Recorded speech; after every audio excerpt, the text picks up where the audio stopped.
Shalom saudara-saudara, selamat pagi. Ibrani 5 ayat 14 mengatakan, tetapi makanan keras adalah untuk orang-orang dewasa, yang karena mempunyai panca indera yang terlatih untuk membedakan yang baik daripada yang jahat. Saudara, ayat ini mengajarkan ke kita agar kita tidak murtad dalam hidup ini. Kita orang-orang dewasa hidup di masyarakat, bergaul dengan banyak orang, dan mengenal segala bentuk kebaikan dan kejahatan. Sehingga dikatakan, janganlah murtad. Sehingga berkali-kali mengatakan, makanan keras adalah untuk orang-orang dewasa. Tapi ayat ini yang sangat menarik, ada satu kunci. Kenapa orang-orang itu menjadi tidak murtad nantinya? Atau dikelola oleh apa sehingga seorang itu bisa menjadi murtad? Maka adalah panca indera yang terlatih. Dalam hidup manusia kita mempunyai panca indera. Panca indera kita itu adalah terlatih mengenal, mengetahui baik dan jahat.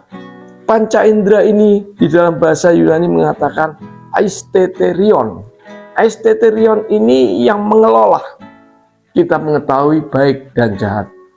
Aisteterion ini berpengaruh atau berkaitan dengan pikiran, di mana ini adalah sebuah persepsi seseorang yang berkaitan dengan pikiran seseorang. Aisteterion, panca indera. Panca indera itu apa? Adalah alat untuk merasakan, alat untuk mencium, alat untuk mendengar, meraba, mengenal, atau menentukan sesuatu dengan naluri kita sebagai manusia.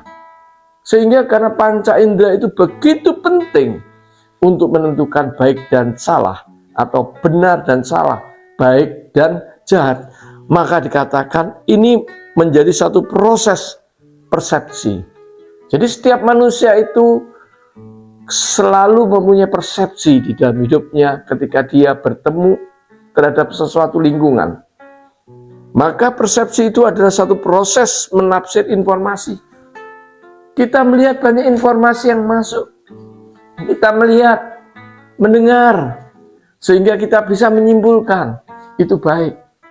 Sehingga kita bisa menyimpulkan itu jahat. Karena persepsi kita mempunyai suatu kekuatan yang luar biasa untuk melihat seperti itu. Saudara pernah lihat satu gambar sebuah gajah, orang memegang belalainya. Gajah itu panjang belalainya. Ada orang yang memegang perut, gajah itu datar. Ada orang yang memegang telinganya, gajah itu lebar. Ternyata persepsi itu setiap orang berbeda-beda. Apakah yang membuat seorang berdebat? Apakah yang membuat orang tidak setuju? Karena persepsi orang itu berbeda. Panca indera yang bekerja di dalam hidup manusia itu berbeda. Orang mengatakan itu jahat, tapi orang lain mengatakan itu baik. Orang yang lain mengatakan itu benar, orang lain mengatakan itu salah. Karena persepsi panca indera yang membuat diri seseorang itu membuat berbeda. Saudara kasih dalam Yesus Kristus, kita diberi oleh Allah panca indera yang terlatih. Kita mempunyai persepsi yang mampu untuk melihat baik dan jahat. Tetapi seringkali kita tidak mampu memutuskan mana yang sesungguhnya baik dan mana yang sesungguhnya jahat. Karena itu kita lihat apakah kita adalah orang-orang yang tidak memikirkan hal-hal begini. Padahal di dalam hidup kita selalu ambil keputusan.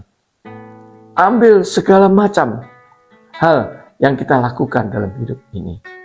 Bagaimana persepsi itu bisa bekerja? Bagaimana panca indera itu bisa bekerja? Sehingga seseorang bisa memutuskan kamu jahat, kamu baik, kamu benar, kamu salah.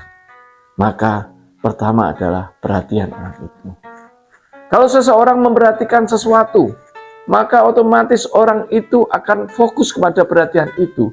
Yang lain tidak diperhatikan. Sehingga kalau perhatian itu adalah jahat, dia mengatakan itu jahat. Tapi orang lain melihat sesuatu itu, dia tidak memperhatikan apa yang saudara perhatikan. Dia akan bilang itu baik. Sehingga ini yang membuat malapetaka bagi hubungan manusia dengan manusia, membuat konflik, membuat persoalan-persoalan hidup, membuat ketidakcocokan pikiran, membuat ketidaksamaan keputusan. Sehingga kedua dikatakan, selain perhatian, apa? Kebutuhan. Orang mempunyai kebutuhan yang berbeda-beda. Ketika dia kebutuhannya A, maka dia cara pandangnya, persepsinya akan melihat A. Maka A itu sangat penting dalam hidup orang itu. Tapi kalau orang itu kebutuhannya B, dia melihat A itu tidak penting bagi orang itu. Maka dikatakan yang penting adalah B. Maka itu yang bisa membuat perbedaan persepsi. Yang ketiga dikatakan pengalaman masa lalu. Ketika setiap orang memecahkan segala persoalan hidup dengan cara yang berbeda-beda, dia tahu kalau masa lalu, kalau itu saya ulang akan menjadi A. Tapi orang lain mengatakan lain. Kalau masa lalu dia ulang jadi B. Nah, akhirnya kita semua punya persepsi yang berbeda. Di dalam Kristus, Bapak-bapak, Ibu-ibu, di dalam firman Tuhan, kita punya satu persepsi, yaitu persepsi Allah. Persepsi Kristus, persepsi firman Tuhan, persepsi yang kita lakukan, tindakan hidup kita, karena firman ajaran-ajaran Allah. Karena itu marilah kita menyatukan diri dalam satu persepsi. Kita hidup bersama-sama Allah. Perhatikan Alkitab, ajar Alkitab, hidup di dalam Alkitab sebagai pelaku firman Tuhan. Maka persepsi kita, semua orang percaya, akan sama. Karena Kristus Yesus. Tuhan memberkati. Shalom.